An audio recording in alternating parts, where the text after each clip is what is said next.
Selamat datang di tutorial pelaporan pajak dengan formulir 1770S melalui e-filing.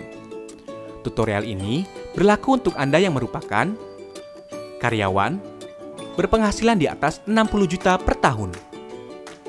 Hal yang pertama kali Anda harus siapkan adalah bukti potong yang Anda peroleh dari perusahaan tempat Anda bekerja. Anda dapat menggunakan perangkat baik laptop, tab, atau smartphone yang terkoneksi dengan internet. Pertama, buka situs www.pajak.go.id lalu tekan login. Setelah itu, isikan nomor pokok wajib pajak dan password, serta kode keamanan dan klik login. Anda akan diarahkan ke dashboard layanan digital perpajakan. Klik pada tab Lapor, klik pada ikon e-filing, kemudian klik Buat SPT. Anda akan diberikan beberapa pertanyaan terkait dengan status Anda. Anda dapat mengisi melalui formulir, panduan, atau upload SPT. Pada tutorial ini, kita akan menjelaskan pengisian SPT 1770S menggunakan formulir. Maka, pilih opsi dengan bentuk formulir. Tekan tombol SPT 1770S dengan formulir. Tahapan pertama dalam pengisian SPT adalah isi data formulir. Isi tahun pajak, isi status SPT normal. Pembetulan hanya dipilih jika Anda menemukan kesalahan pada SPT tahunan yang sudah Anda laporkan sebelumnya. Lalu klik langkah selanjutnya. Sistem akan mendeteksi secara otomatis apabila ada data pembayaran pajak dari pihak ketiga. Gunakan data pembayaran tersebut untuk pengisian SPT dengan tekan Iya. Bila tidak, Anda dapat menggunakan formulir bukti potong sebagai acuan pengisian SPT. Pada lampiran 2, pada bagian A, isikan data penghasilan final. Pastikan data penghasilan final yang terekam telah sesuai dengan bukti potong yang Anda terima. Jika ada bukti potong yang belum terinput, klik Tambah. Pilih sumber penghasilan, isikan nilai penghasilan bruto dan PPh terutang. Anda juga dapat mengubah atau menghapus data yang Anda rekam bila terjadi kesalahan. Pada bagian B, isikan daftar harta yang Anda miliki pada akhir tahun. Data harta yang telah Anda input pada tahun sebelumnya dapat Anda tampilkan kembali melalui menu Harta pada SPT tahun lalu dan lakukan penyesuaian. Jika Anda ingin menambahkan data harta lainnya, klik Tambah. Pilih kode harta sesuai dengan jenis harta, isikan keterangan nama harta dan tahun perolehan. Pada kolom harga perolehan, cantumkan nilai pada saat Anda memperoleh harta. Ingat, saat memperoleh harta. Isikan deskripsi lebih lanjut pada kolom keterangan.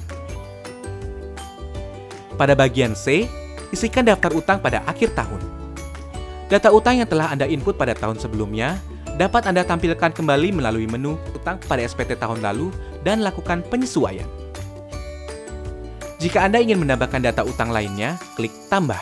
Pilih kode utang sesuai dengan jenis utang, nama pemberi pinjaman, alamat pemberi pinjaman, tahun pinjaman, dan jumlah utang yang tersisa pada akhir tahun.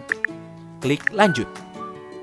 Pada bagian D, isikan daftar susunan anggota keluarga sesuai dengan kondisi pada awal tahun pajak SPT yang Anda laporkan.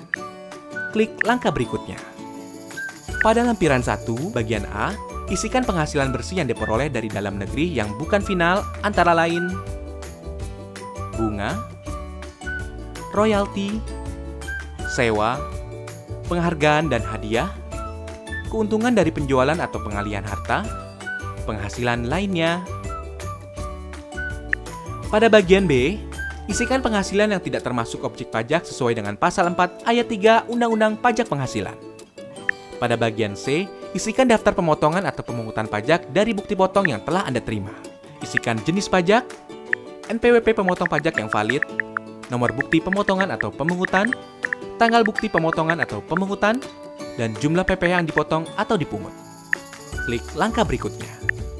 Pada induk SPT, isikan data identitas berupa status perkawinan, status kewajiban pajak suami atau istri, dan NPWP suami atau istri jika diperlukan. Pada bagian A, poin 1, isikan penghasilan neto dalam negeri sesuai dengan bukti potong yang Anda terima. Poin 2 akan otomatis terisi dari data yang telah Anda isikan pada lampiran sebelumnya. Pada poin 3, isikan penghasilan neto luar negeri. Pada poin 4, penghasilan neto akan dijumlahkan secara otomatis. Pada poin 5, isikan jumlah zakat yang Anda bayarkan kepada lembaga zakat yang telah disahkan oleh pemerintah. Poin 6 akan terisi otomatis. Pada bagian B, pilih status perkawinan dan isikan jumlah tanggungan sesuai dengan bukti foto. Maka, nilai penghasilan tidak kena pajak akan terisi secara otomatis.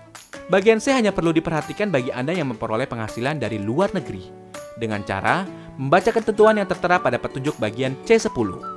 Bagian D poin 14 hanya perlu diisi apabila Anda pernah membayar angsuran PPh pasal 25. Lanjut ke bagian E. Anda akan mengetahui status SPT Anda apakah nihil, kurang bayar, atau lebih bayar. Jika SPT Anda nihil, Anda dapat melanjutkan pengisian pada poin F. Jika SPT Anda kurang bayar, Anda akan diberikan pertanyaan lanjutan. Jika Anda belum membayar, pilih belum dan Anda akan diarahkan untuk membuat e-billing terlebih dahulu. Bila Anda telah membayar, isikan data bukti pembayaran berupa jenis pembayaran, yaitu nomor transaksi penerima negara atau pemindah bukuan. Isikan kode NTPN atau pemindah bukuan Anda, lalu isi tanggal dan jumlah pembayaran. Jika SPT Anda lebih bayar, silakan unggah dokumen pendukung berupa bukti pemotongan pajak dari perusahaan atau bukti pembayaran lainnya. Pada poin F, hanya dikhususkan bagi Anda yang secara rutin memiliki status SPT kurang bayar. Lanjut ke pernyataan. Centang pernyataan setuju bila Anda yakin bahwa data yang Anda isikan sudah benar. Langkah terakhir adalah ambil kode verifikasi. Secara otomatis kode verifikasi akan dikirimkan melalui email Anda. Salin kode tersebut pada kolom yang disediakan, klik kirim SPT, maka SPT Anda akan terekam pada sistem DJP. Anda akan mendapatkan bukti penerimaan elektronik sebagai bukti bahwa Anda telah melaporkan SPT. Jika Anda masih memerlukan bantuan, silakan kunjungi www.pajak.go.id atau telepon ke Kering Pajak 1500 200. Subscribe channel YouTube Ditjen Pajak RI untuk memperoleh informasi dan tutorial lain. Pajak kuat, Indonesia maju.